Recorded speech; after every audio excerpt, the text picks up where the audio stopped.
Right. We don't know what's on the other side of the Bitcoin singularity. Yeah. So people are buying it.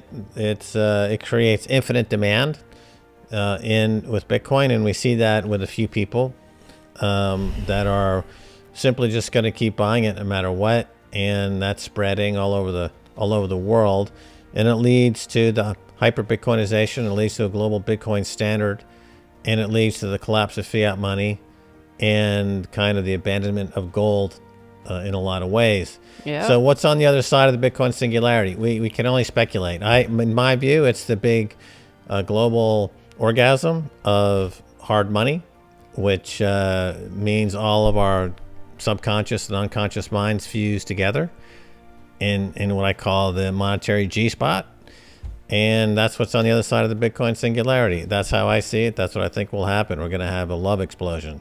Oh, right. So you had commodities were big in the 1970s. Then starting with Reagan and Thatcher, you had paper money took the place of commodities from the early 1980s up until 2022. So that's a 42-year period when paper ruled over commodities. And in 2022, now we're back to commodities ruling the global economy.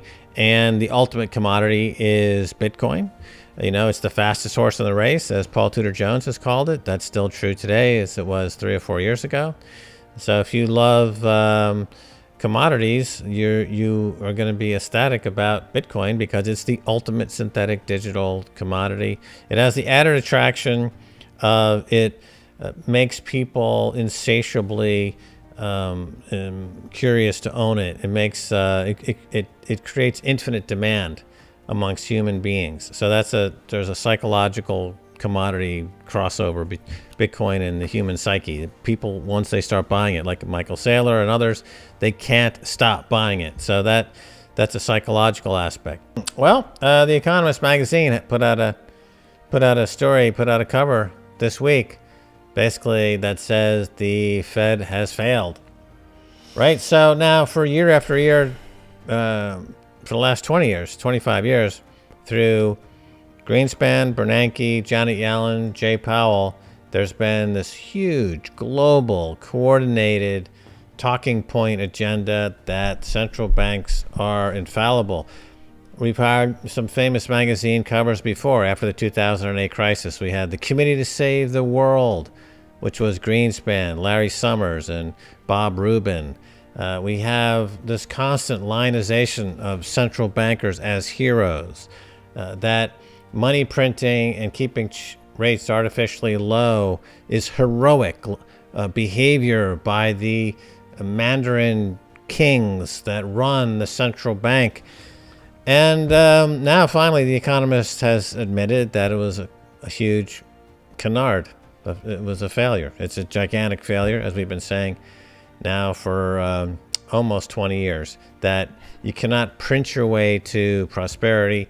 All of the, Stacy, for years people have been saying that the amount of people being pulled out of poverty around the world is in the hundreds of millions and billions. And I would say, well, if it's all fake money, then it's a Ponzi scheme and it will blow up.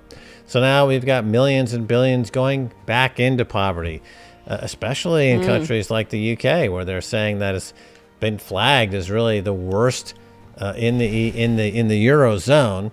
They're looking for a recession coming very soon. They've got energy insecurity and food insecurity. In the United States, food insecurity is happening for real, and it looks like it's going to happen in a big way. All over Europe, you've got food insecurity. So the fiat money decades only worked if you could, the principal way the fiat money fraud worked was to hide true price discovery in the commodity sector.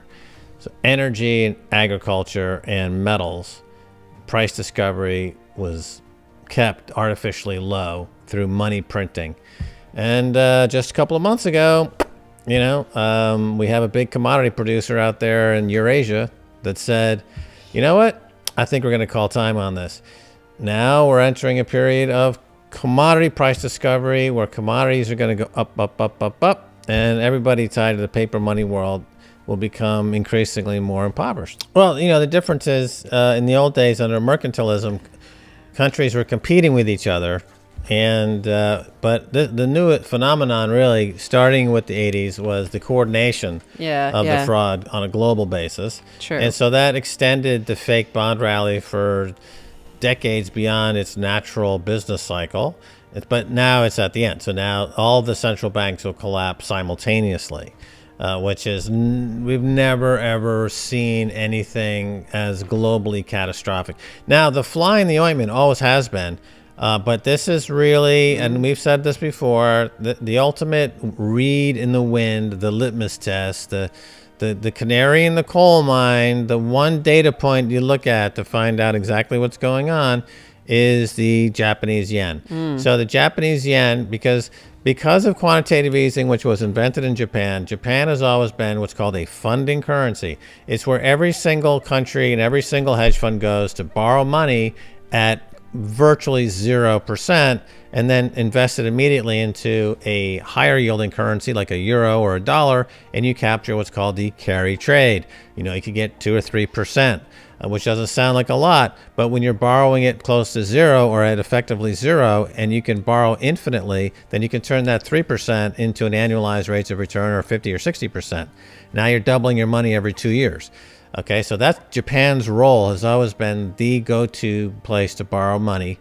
And right now, the yen is seemingly out of control on the downside, which means that the ability to maintain that global go-to open spigot of free money to fund this global Ponzi scheme, at the moment, it appears under extreme stress. You have $10,000, we're going to give you $100,000 in CBDC, but what they're not telling you is that within 6 to 9 months, you'll have zero.